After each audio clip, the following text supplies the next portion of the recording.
Welcome to Sound On. Sound On Podcast brings you all your Boulder County music news, who's playing where and when. We also bring you exclusive artist interviews, jam sessions, album releases, and more. If you're an artist or venue and would like to have your show featured, make sure to email us at info@soundonpodcast.com. Good morning, Mr. Tim. Mr. Dave, how you doing this morning? Oh, I'm doing well. I'm excited for an excellent show ahead of us today. Absolutely. We've got Bonnie and Taylor Sims from Bonnie and the Clydes. Just one of the finest bands around here. That's right. Just premier band. And some of the finest people. That's right. I get the feeling we're going to get some good stories. Ooh, yes. And we're going to play a couple songs that have not been played out in the world yet. Yes. I hear we've got an explicit song. We have an explicit song because we don't have to deal with the FCC. That's right. Because this is the internet. We're free. Foxfeather has a new single out this week. Well, it's been out for a couple weeks now, but we're just getting to it this week. We'll call it this week. That's right. We're going to play it now, and it's called Favorite Me. Check it out.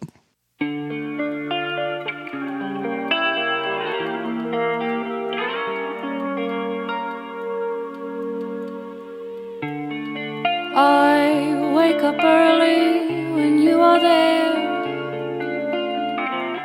I wash my face, I curl my hair, I dye my lips, I mark my eyes, I get dressed up in my disguise, so tell me how I can be, make me your favorite me. Silken stockings, A-line skirt, a low-cut top, whatever works. I clasp the necklace that you bought, hoping somehow we'll get caught. So tell me how I can be, make me your favorite me. Tell me what I can do to stop me from loving you.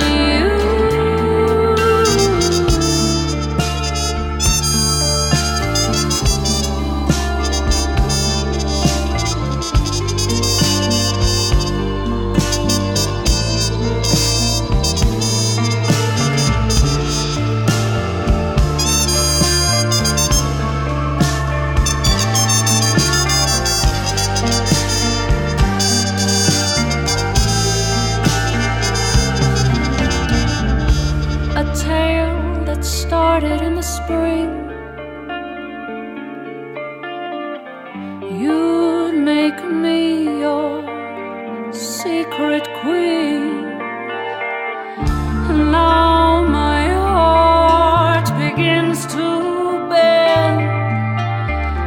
Tell me how this story ends, and tell me how I can be, make me your favorite me. Yes, tell me what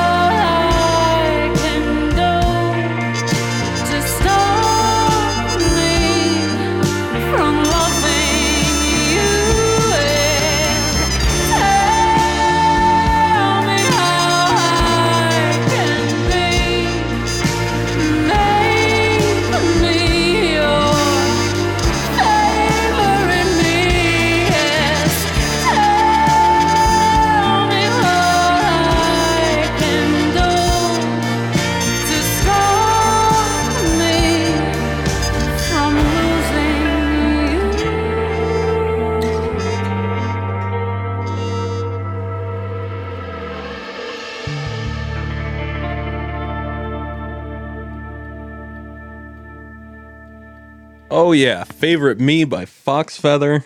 Ooh, we are lucky to have them in our music scene here. I tell you what. God damn. That's Shall we delicious. get into the music calendar for the week? Let us. Today, Wednesday, May 8th, at Still Cellars, we've got Gogol Bordello Dance Party at 6 p.m. At 300 Suns Brewing, the Drop-In Acoustic Jam at 6 p.m. And at Longtucky Spirits, Open Mic Night at 6 p.m. Thursday, May 9th at Longmont Public House, the Char Jam with Andy Eppler at 6 p.m. Over at Oskar Brewery, Johnny O at 6 p.m. And at St. Vrain Cidery, Acoustic Soul live music at 6 p.m. On to Friday, May 10th at 300 Suns Brewing, we've got Kate Farmer at 6 p.m. This week's guest, Bonnie and Taylor Sims, will be at CHUBurger at 6 p.m. Jackson Cloud Odyssey will be at Longmont Climbing Collective at 6:30. Jeff White will be at the Roost at 7. UA will be at the Vita Bella Cafe at 8 p.m. 300 Days will be at the Barn at 7:30 p.m. And over at Old Chicago, we've got Acoustic Soul at 7 p.m. On Saturday, May 11th, it's the Art Walk Longmont downtown at the 3rd Avenue stage. Umni Folk at 4 to 6 p.m. Jackson Cloud Odyssey at 6 to 8 p.m. At the 5th Avenue stage, Pamela Makla Band at 5 to 7 p.m. At the Roaming Main, Fire Dancers. And at the 6th Avenue stage, Meade High School from 4 to 4:30, Flagstaff Academy, Sunset Middle School, and Chi-Chi all that evening. On to the Tasty Weasel, High Road Home is at 4:30 p.m. Clyde and the Milliators at 8:30 p.m. At Longs Peak Pub, Crickwooder at 8 p.m. At the Wild Game, Joe Cool Band at 8 p.m. Over at Jensen Guitar Company, we've got Sammy D Blues Band at 5 p.m. And that'll be a part of the Art Walk as well. Over at Oskar Blues at Longmont, we've got Sugar Beat at 8:30. At Chiba Hut Longmont, we've got Allie and Beth at 4 p.m. Taken will be at Collusion Brewery at 7 p.m. And at Gross and Bart Brewery, Grossin' Funk Down with Mojo Audio Band at 7 p.m. And Sunday, May 12th at St. Vrain Cidery, Shannon Address at 4 p.m. and David Booker at 3 p.m. at Oskar Blues. And that does it for the music calendar for the week. Bonnie and Taylor from Bonnie and the Clydes are here this morning. How y'all doing? Doing great. Very good. Thanks Awesome. for having us. Yeah, thanks for being here. What's new? Oh man. All kinds of stuff right Yeah, now. I mean, we're gearing up for a busy summer, and we had all kinds of new things in the works. Yeah, you guys have a show coming up Memorial Day weekend, the 26th, Boulder Creek at the main stage, right? Yep. Yeah. This is maybe our third time to play Boulder Creek Fest, but the first time to play on the bandshell stage. So Awesome. What time? we play 6 to 7:30, and then right after us is Bridget Law and Tiero. Awesome. Good. Yeah, a bouldery evening. And then at the Gold Hill Inn Barbecue, May 28th. Yep. Yep, on Monday. Yep, that's right. Monday. Yeah. and Everybody's off, so come hang out with us. That'll be on their outdoor stage. So for your listeners out there that have been up to the Gold Hill Inn for the evening shows, they're usually inside, but this one is outside on there. And it's in the afternoon. Yeah. It starts at noon, Ooh. and we're the second band, so it goes noon to 4 is that Nice. event. So Awesome. Sounds like a good day. Yeah. Yeah, it's like a mini festival. It's Man. pretty cool. So Might have to try to make that one. yeah, you should. cool. And May 16th, also Avogadro's Number, right? Yep, we're gonna get back down to Fort Collins. We've been putting a lot of time in on that scene just because it's A, so wonderful, and Right. B, has been receptive of us, and I feel like the kind of music we play has a really good home there and is on the level with a lot of what other people are creating, and there's fans for it. Sure. So we're getting back out to Avos on May 16th. That'll just be us. We've done a lot of shows with other Fort Collins bands, but this one will just be us this time. So Nice. The band. yep, Oh, totally. that'd be great. Nice. Yeah, on your guys' website, it kind of describes your sound as Colorado country, right? Totally. Yeah, we have Rocky Mountain Country Soul is our like moniker or descriptor or whatever those things mean. No one really knows. It's enough You to guys make get to people make go. it up. That's We get to make it up, and Exactly. so that no one can dispute us. Yeah. Or tell us Dispute what we're or supposed to refute. sound like. Yeah. Yeah. Be like, that's not that. I'll be like, well, Yeah. it is because we made up those words and we have to tell you what it sounds like. Yeah. We put that together. So we are the best and the worst of that particular genre. Perfect. Exactly. Where the whole scope is just judged by us. So So what's it been like from playing music down in Texas to coming up here to Colorado? Well, man, that's a Yeah, we that's a start big heavy. question. Yeah, I love it. Just jump in the deep end. I guess I'll take a ride first here on this question. It's hugely different and insanely different. And for me, for my history, I started. I cut my teeth as a professional musician playing bluegrass, and started out in Texas, playing down there in when I was going to music school down in Levelland, Texas. Mm-hmm. And so for bluegrass music, it was not a friendly state. It's a dance music state. So if you're not playing a dancey music, then it's hard to be received well. I mean, people want a two-step. They want to, for the most part. And things are changing down there these days. But back then, I mean, this was like 12 years ago, 13, 14 years ago now. Mm-hmm. And, it was just hard to find places to play. And so it was a really easy choice to make to move up to Colorado, where we knew that bluegrass was kicking and people loved it. And there was plenty of festivals and plenty of venues, and just, it was a hub and still is, for that. But for the music that we play now, it's even still, the market here in Colorado is much better, much more verdant and fertile for all kinds of music, So, whereas there, I mean, there's some great stuff. There's some great bands that come out of Texas. There always has, but it can be hard. It can be a tad nepotistic down there. Mm-hmm. They love their own and I feel like they chase a certain style that we step outside of regularly. Yes. Like we might incorporate elements of that style, but we continuously, go beyond that or go outside of that. And so that I feel like, people will be like, why don't you just sing Patsy Cline songs all the time? And I'm like, oh, because that's not what our band does. That's why. Right. Like, so it's like people who want to hear it a certain way or want a certain vibe, and we don't always stay on that track. So we kind of might be a little too like multi-dimensional sometimes for that audience. I feel like because we can do that stuff. we can, Right. and it's fun. I like it. And you do it in a lot of your music. Yeah. Totally. And we I mean, that's echo where a lot of our back like to it, roots and for our sure. foundation, Exactly. that's where they are. But it's it's way more fulfilling to write our own stuff and to try and come up with new stuff. I mean, as for every musician, I think is that way. An artist want to do stuff that's new, stuff that's more their own, and stuff that feels like part of our identity, as opposed to trying to recreate some nostalgic identity for people to remember how they felt when they heard that song, or how old they were when they heard it. So it's like it's great to move beyond that and try to do something more present and like more focused on what we think and feel, because that's definitely like stuff that we continuously try to suss out as artists, Yeah, was that always the intention when you moved to Colorado to create something new and interesting? I genuinely followed Taylor to Colorado. He already had a band, and they were doing great. And so I got a job at Starbucks and auditioned for a bunch of musical theater stuff, and like did that for a few years, and like really thought that I really wanted to be. I mean, I was for a hot second a professional actress. I got paid money, so it's like I really liked that vibe. And well, you were really good at it too. It was. thanks, babe. She was in this little play called Honky Tonk Laundry. It was a 2-woman show, and it ran in this like a 25-seat theater. It was like a 50-seat theater, 50-seat the theater, Nonesuch Theater, which Fort is not there Collins. anymore. They moved locations, but it was a killer show. It was, and it was a country music review. So it was literally it started. I sang 9 to 5, and then it ended, and we sang "Earl Had to Die" from the Dixie Chicks. So it's like, so it was cool because it was like it wasn't like a typical musical where you may not know the songs, but they're telling the story. Where this one, the story was sort of created so that these songs could be showcased. I see. Could be they sung. picked the great songs and wrote a So story. it was really cool. Yeah. And then they had like crowd participation.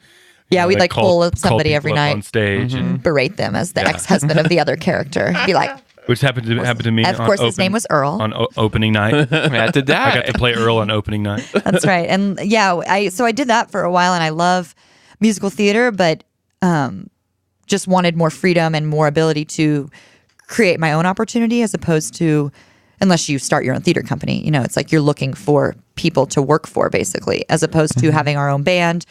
We work for ourselves. We set our schedule.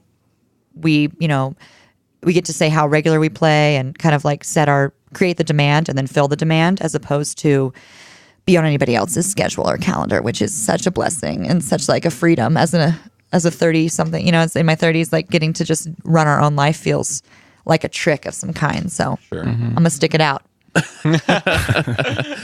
So what does that transition look like then from Starbucks and musical theater to playing music full time?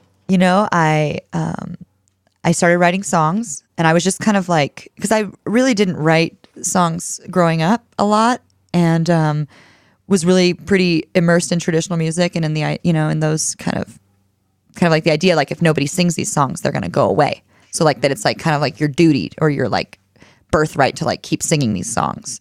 So stepping away from that and being like, oh, I actually have stuff that I want to say, and recognizing that was kind of a redefining point for me as an artist, I think, because it gave me a lot more ground to stand on as like I'm creating something unique and we're going to go do this, and then gave me like purpose to be like, okay, I'm going to go play these shows. And I'm the kind of person where I just, I book the show and then I get ready for it. So it's like I'm total philosophy of like deadlines do help me. Sure. And so setting myself up for something and then being like, okay, then figuring out how to do it is kind of my MO. A lot of the time, I move both work quicker. well that way. The cart in front of the horse kind of vibe, where it's like, okay, we said we're going to do something. Exactly. Now we got to do get ready for it. Yeah. Actually, have one of those coming up this weekend. So. Yeah, we do. But yeah, it was quite a transition though in those because we back in those days we didn't really know what we wanted to do, and I was still in my other band, and I was in that band for almost 9 years, and we toured all over the place, and we were playing like 200 dates a year, and it was we had a record label or a record deal, and it was so busy, but I always wanted to make time for. I knew that our future was the two of us playing together. And I feel like your experience with Spring Creek gave us awesome insight into touring and like what kind of lifestyle that is, whether we want that lifestyle for ourselves, and can we create something that is sustainable, but we don't have to be in a car 30% of our lives. Like, I don't want to, that for me, like that just doesn't work. Like I'm like the worst car friend you've ever had. I fall asleep and then I wake up and I cry because we're not there yet. Like Can you confirm, Taylor? I will remain. Yes, I can confirm that. Right. But it works well. We're a good team, so we are. So it's, I get it awesome. together by the time we talk to people outside of the car. But definitely, like I feel like it's a lifestyle, and we really value being at home. Mm-hmm. We value being able to cook and eat our own food. Like that is a huge part of our life. Sure. Taylor loves to cook, and we eat meals together every day, and like being able to prepare our own food and buy our own food is like a huge part of and it's another how we want to live. It's another passion of mine. I'm a amateur chef. Oh, nice. So that's a huge part of my existence. Is my association with food and feeding people and that kind of things, and that's impossible to do when you're on the road. And also, we saw something special in this scene here in Longmont, not just the music scene, but just the community. We thought it suited us really well, and we wanted to, invest our lives in and around this area, because there's just so many things that we love about it. Not even to mention the music scene, right.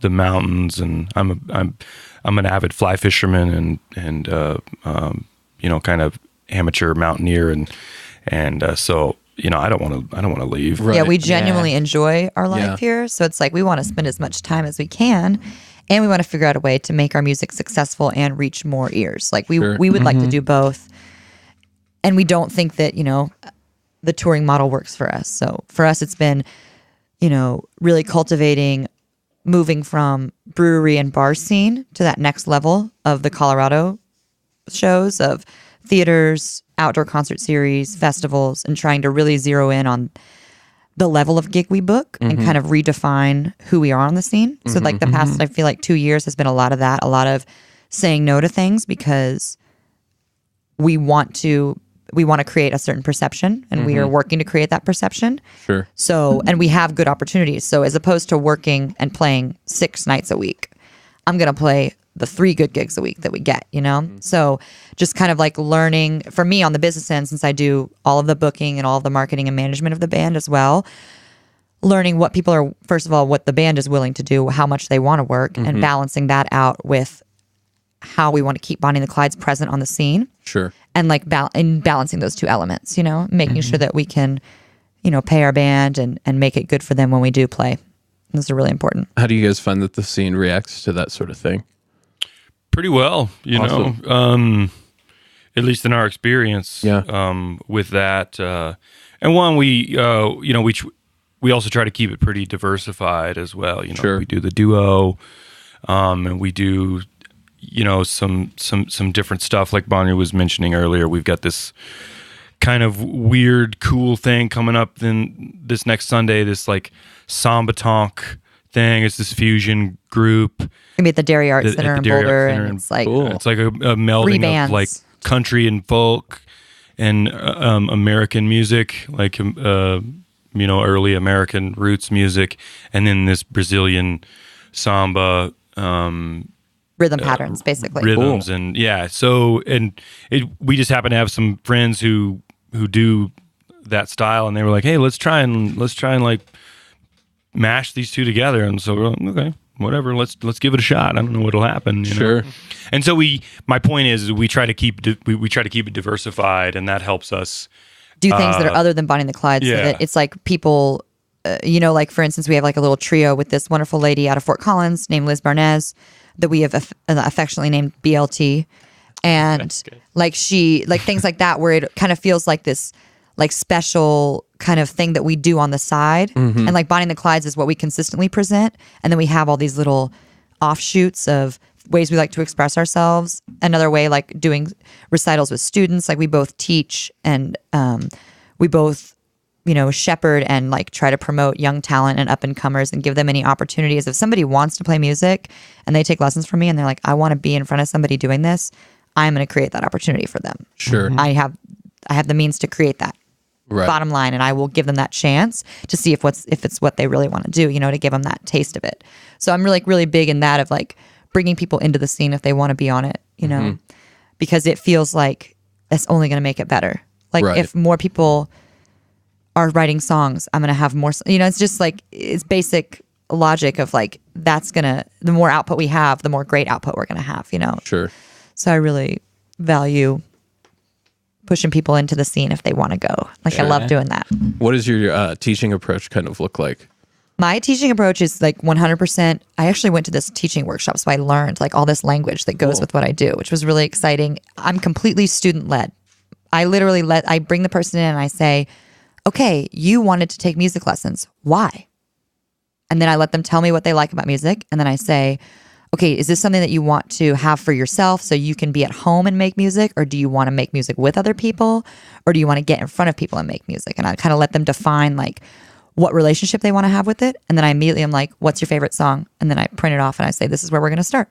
And it's usually like something they're like, I could never sing that, or I could never play that. It's too hard. It's too great. I'll never be that good enough to sing that song. And I'm like, cool, that's where we're going to start. So I immediately like try to make the intangible really tangible in that first 30 minutes or 1 hour. And be like, you are going to be creating music. Get used to this, adopt it as part of your identity, and like get some authority over it, because then you're going to really see where it can go. And don't just think like, oh, I do it with you for an hour a week. You know, I try to like discourage the idea that like I'm some kind of conduit to their creativeness. I'm like, no, you are being creative and I'm just witnessing it and getting to participate, but you need to go do this every day.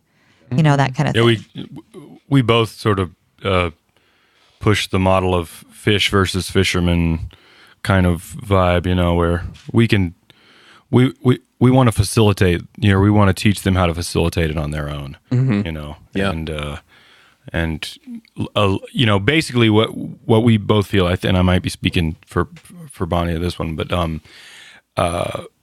we want to teach them how to teach themselves, you know, like that's kind of how we see it, because if we give them the tools, then they can go on and have a lifetime worth of it, as opposed to just sitting down and saying you need to learn this and having we don't do curriculum. Structured curriculum that we say, okay, everyone must learn these things and they must learn them in this way. I mean, Sure. And that works for certain things, but for what we do, it doesn't work. And it's not the way that we were taught either. And for people who are looking for that kind of structure, that's available. Like that is, Right. I think the main mode of teaching is like a curriculum or an idea that like you're this empty vessel and I'm going to fill you up. And here you came to me empty, as opposed to, they're already where they are and I'm going to meet them. We meet Right. them on that path and on that journey and then just like continue on together with advice and guidance, as opposed to think like, you don't know anything. I'm going to show you how music goes, so we kind of try to give a lot of credit to where people are coming from, because music is such a huge part of everyone's life, Right. usually from birth. And it is really, really, really personal, and songs are really personal. And a lot of people, and voice is really personal. Like the more I teach singing, the more I realize like that is a very special thing. Like just singing is a very special thing. Right. And people are their identity is so tied to their voice and whether or not they can like get it out of their body. Like actually if they feel like they're heard, or they feel like they're allowed to like take up space with volume in the world, and like convincing someone of that is like the best thing I do. It's like my most fun moments of when I can convince somebody like, not only should you sing out, but I want to hear you and it sounds good. So let's do this. Like getting them in that mode. Interesting. I've never thought of it from that perspective before. That's really cool. Yeah. Do you It's remember a little when? psychology behind it. Totally. Oh, totally. Do you Everybody remember cries. when you started to sing and when you went through that process? I definitely remember singing my whole life. Like, and I have really awesome like baby videos. My mom got a video camera when I was like 2 or 3, so I've got some really awesome like early, like I was the kid who knew every commercial and would sing every advertisement. Like at one point my dad, there's this videotape of him just sitting me down on the bed and be like, okay, can you sing this about this doll? And I'm like, I know all the words to these different jingles. So it's like singing. Oh, there's some great family videos It's really of great. early Bonnie, like of her on stage with her dad at like on a public access TV show. It's We actually had, like, man. in my family, we We need had to something release some of nicknamed that. the Bonnie Show. Like, that was what my parents and my family called it when I would just turn on or go off or whatever you want to call it. And just, like, sense that people were looking at me, so I should do something. Like, and literally, I mean, I grew up with my dad, telling me, like, one of Taylor's favorite things to say as a joke when I'm being obnoxious in public is, nobody came here to see you. And like that's the way my parents would try to shut me down when I was a kid. Be like, nobody came to see you. But see, that's why I've cultivated a life where literally people come to see me all the time. I was like, this is what I've always wanted. It's a true lifestyle. It's not just a job. Yeah, no kidding. And I really do value it. And I feel like I don't remember, to answer your question. I don't remember the moment I started learning to sing. I definitely remember voice teachers or voice experiences or singers who influenced me or changed me in that moment when that happened, and then having like that next level open up to me with singing. But it's like singing itself as like a fundamental thing. It's always been part of my identity. I've always done it. I drew pictures of like I have this awesome picture of like this lady. She's just going like, it looks like an opera singer. She's like that thing, like I drew this one picture over and over again as a kid. I would draw that same drawing of that lady singing. And like, I just very fixated. I've only ever wanted to play music. My dad was a career musician. He played shows, so I had a chance to be on stage from literally age 3.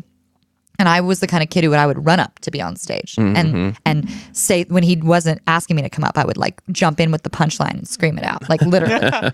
Like, so I feel like I've had to learn how to tone that down socially and then make myself a professional outlet, or like somewhere where it can be only good that I do those things, as opposed to kind of annoying personality trait of like always need to be the center of attention isn't super healthy or productive in like making friends or being an adult. So it's like learning to channel into this one thing for me, because it is an aspect of my personality. And then learning to chill out and like create space and lift other people up on the other side of it has, I feel like, changed my relationship with music and my being able to connect with people. I feel like I can connect a lot more because I know how to be like, okay, it's your turn now. Come here. I'm going to give you a boost. Like, I know how to put my hands like that and be like, here we go. Right, like right. hoist them up.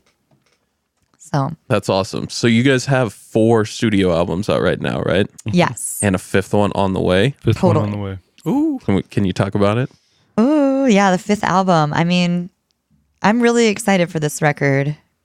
Mainly just because I feel like the band is at this wonderful point of cohesiveness that we haven't had before, and just everybody really having the same goal and being on the same level. So it's making the record was a lot different, I think, for me in that regard of just feeling like we're all on the same page.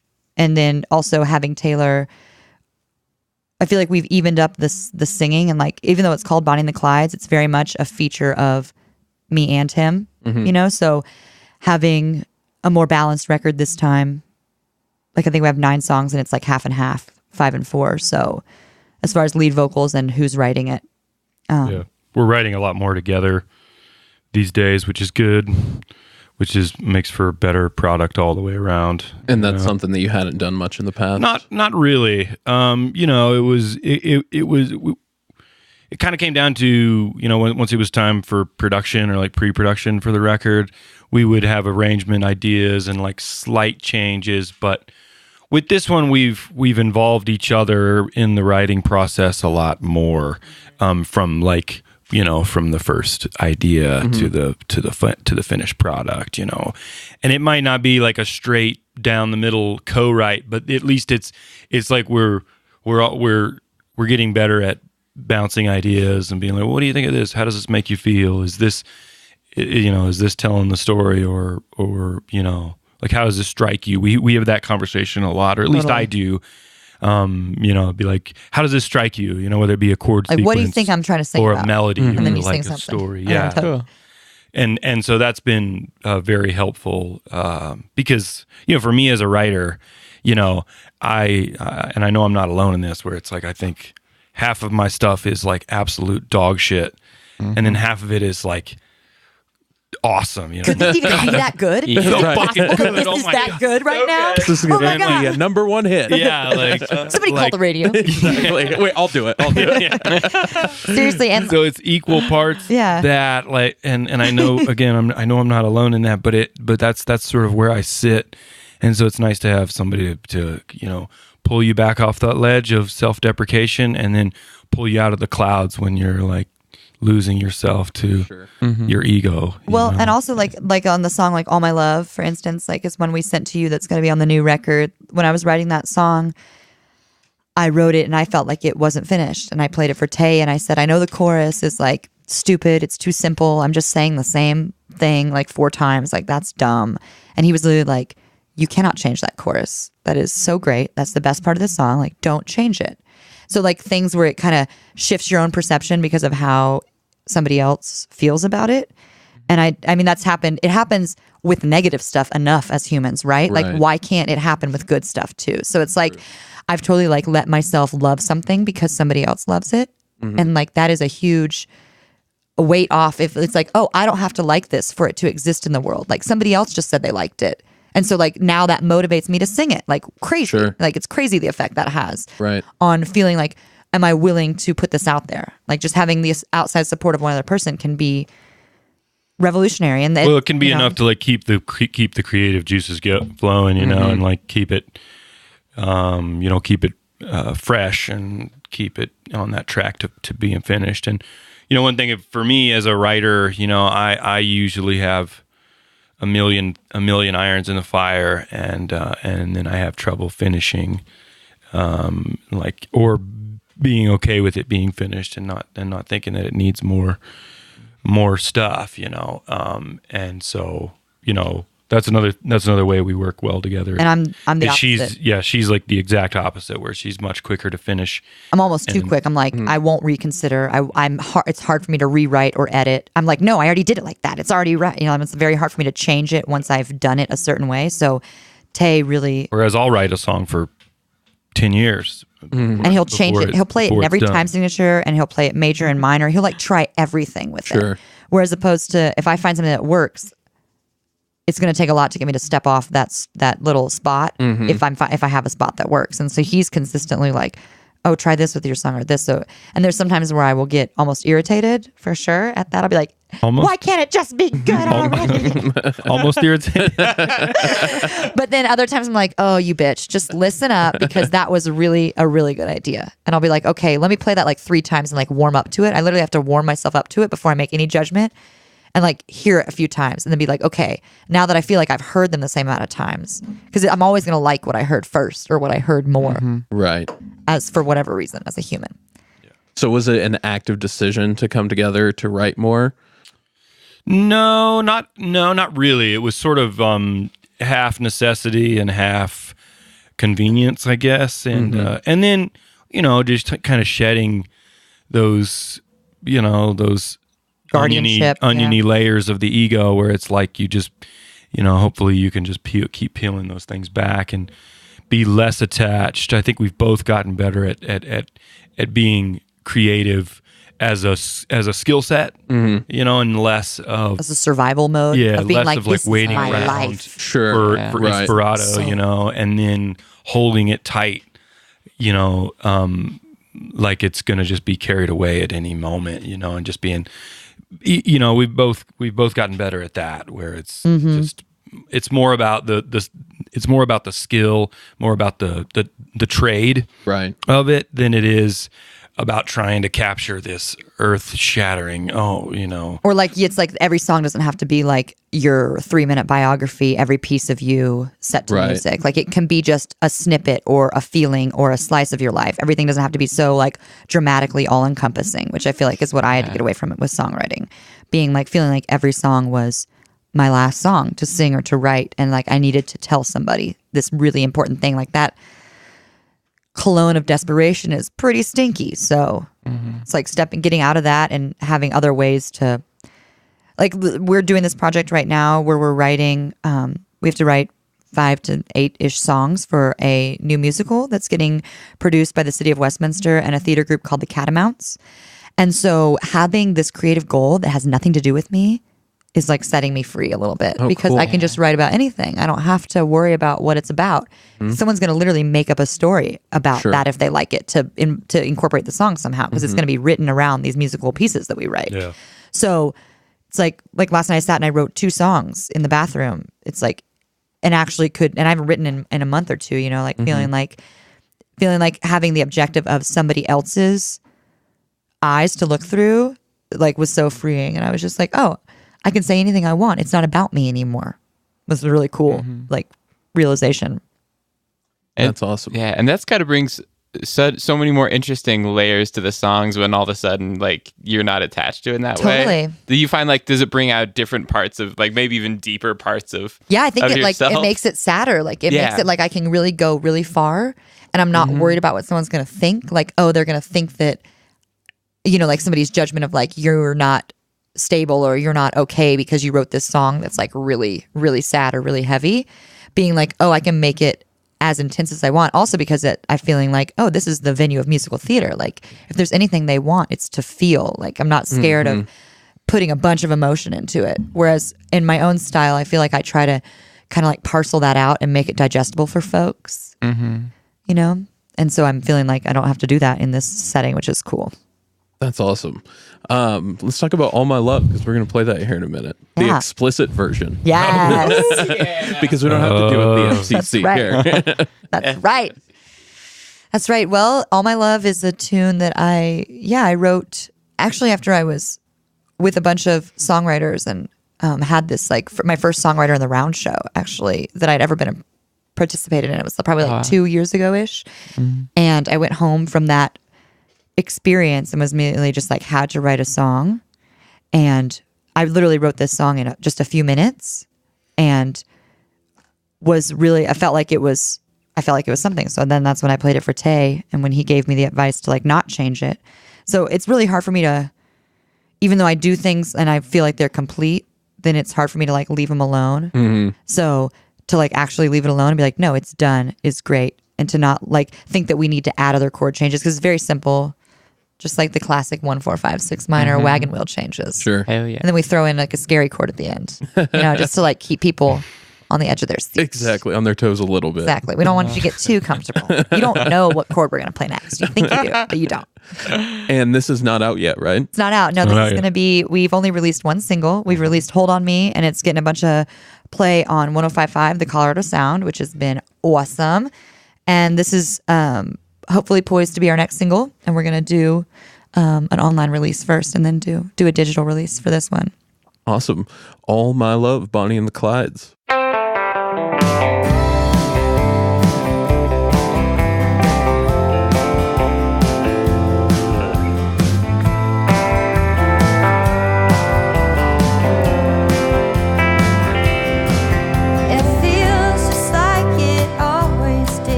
All My Love.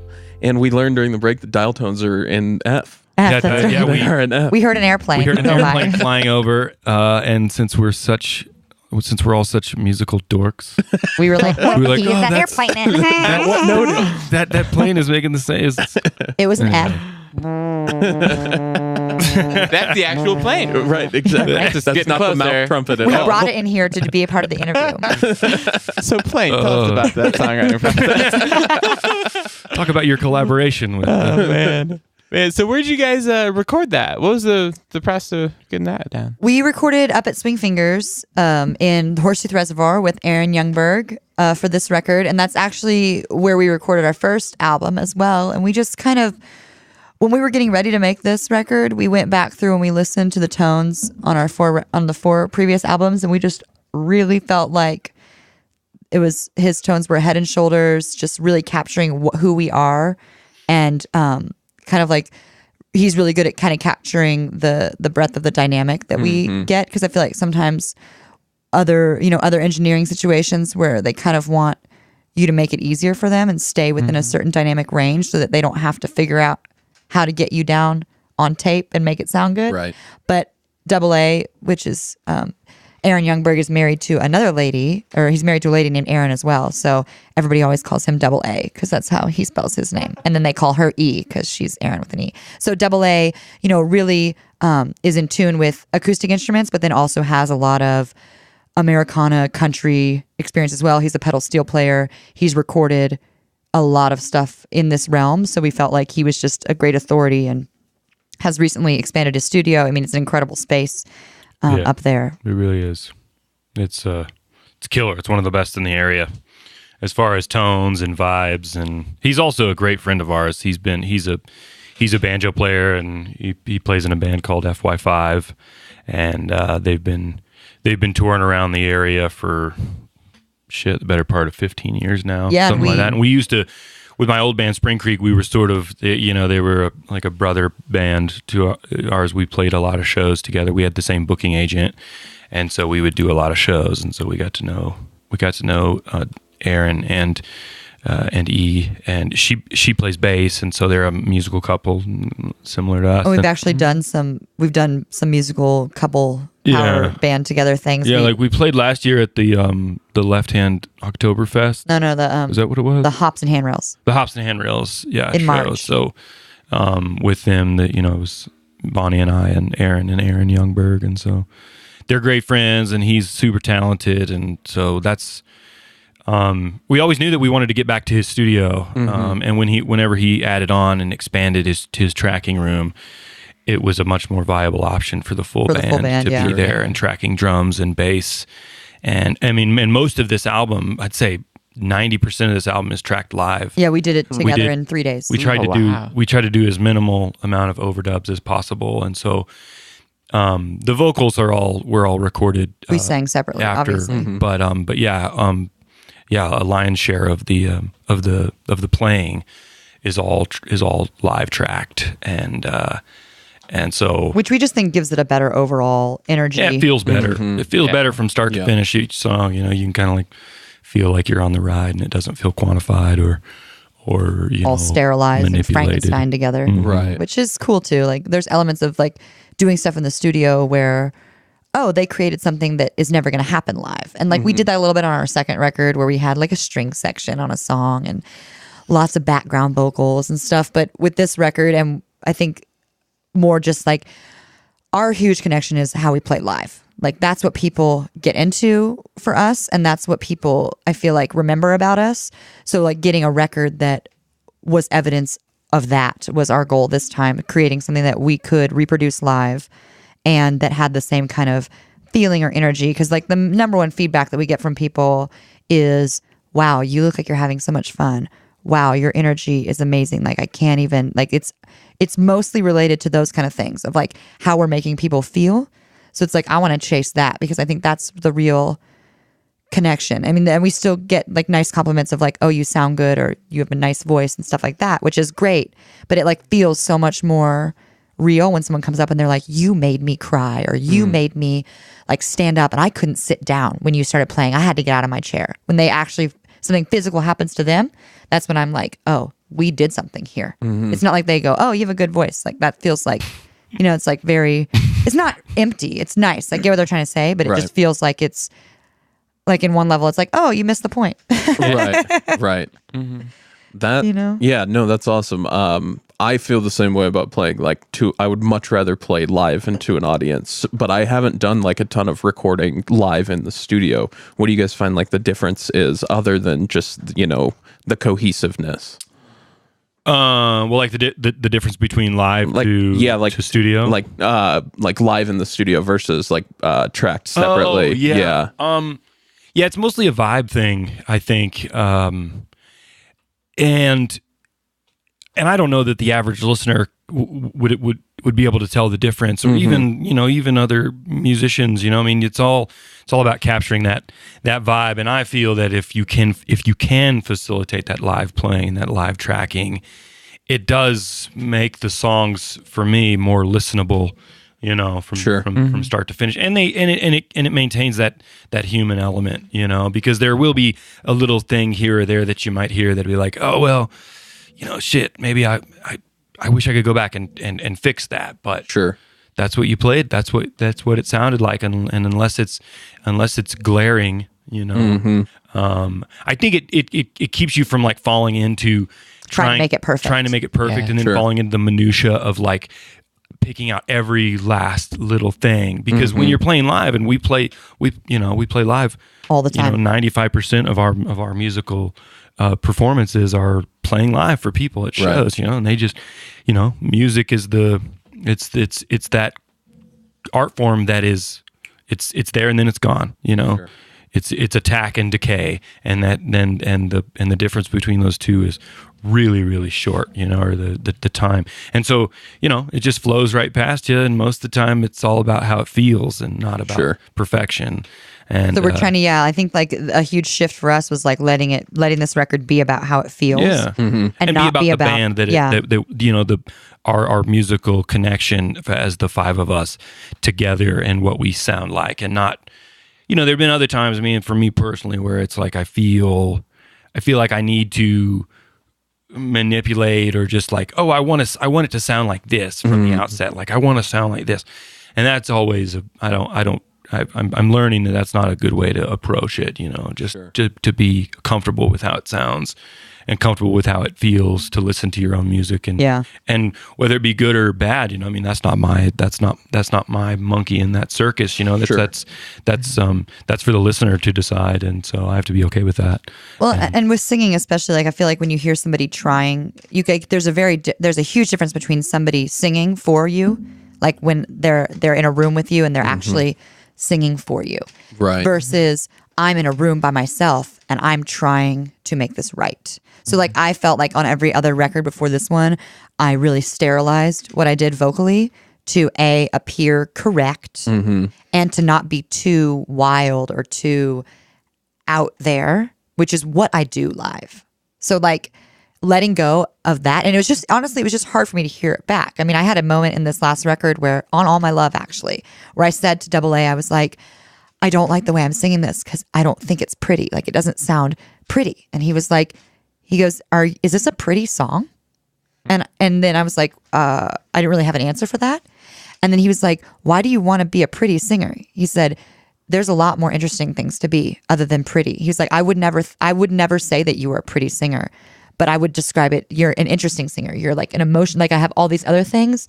Why would I be fixated on whether or not it's pretty enough, So it's like letting go of like feeling like I need to not come on so strong or something. Cause like literally that's what I do in the live shows. Like I just lay it all out there. I come on real strong. Like I'm very aggressive with my energy during the performance, and with like coming onto the stage and being like, I'm about to do what I fucking do. Here I go. And like I've really feel like I've capitalized on that energy live, and then it's been really hard for me to do that alone in a studio with headphones on and my voice under a magnifying glass, where I can go, that's not good, that's not good, that's not good, that's not good. So I like had to like just completely let that shit go this time. And like, so there's things on the record that I hear that I'm like, oh, that's what my voice sounds like. Like I try to accept it as that and not think like I wish I had fixed that, or that sounds out of control, or that sounds, weird, or we're just like too much, and like embracing those elements of my voice, because that's also what people connect to and what they tell me over and over again. So taking that out of the record is a failure. Sure. So this time I feel like I actually didn't do that. I actually didn't try to chill out for the record. You know what I mean? I was like, I'm just going to be myself. Yeah.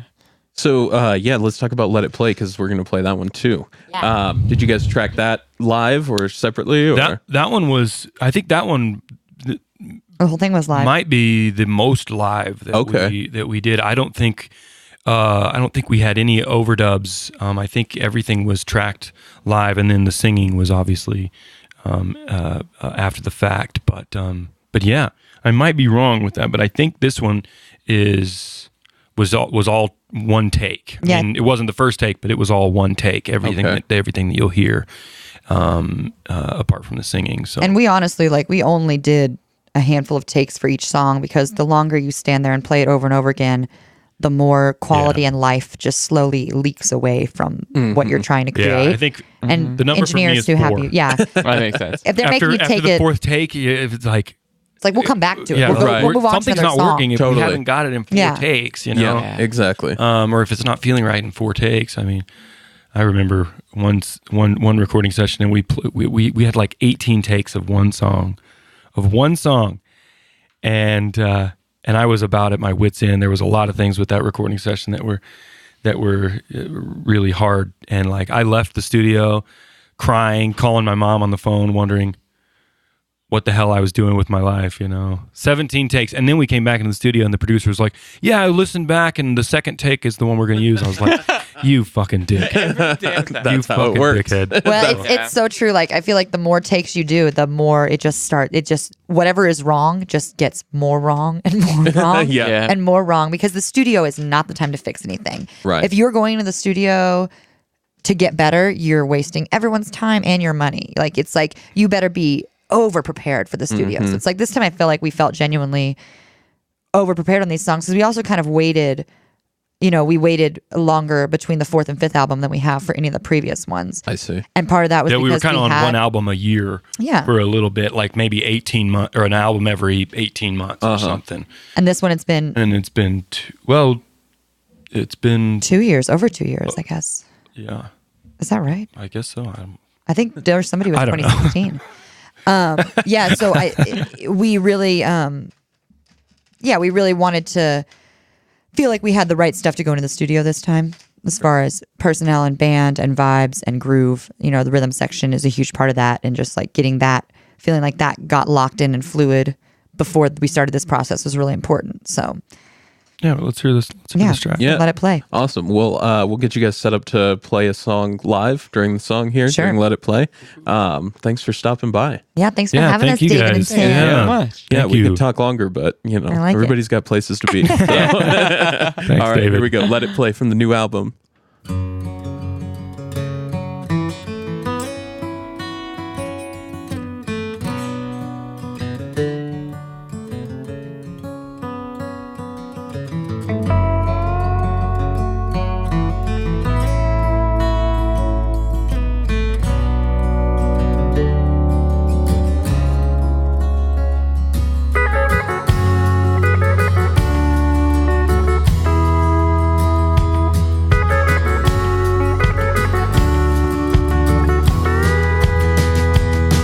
It's the way I make my living.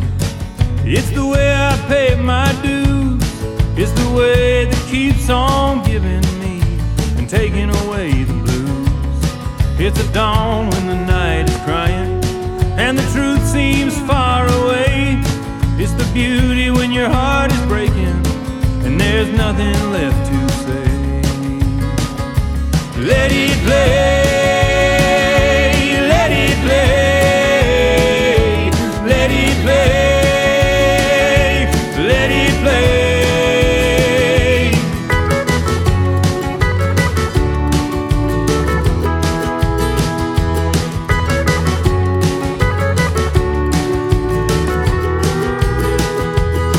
It's a melody in the morning. It's a drum beat in the sky. It's a song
stop humming of a long gone summer's kiss. It's the work and the while and all the endless miles that keep me rolling on like this. It's as gentle as a whisper, mighty as a hurricane. It'll push down the wall to crumble and fall with a soft, sweet refrain. Let it play.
and my final hour is drawing nigh. I won't be glory bound at the end of time. I'll be headed for Texas again. If I've had too much time to think, or if I've had too much wine to drink, it won't be long, and then I'll be longing for Texas.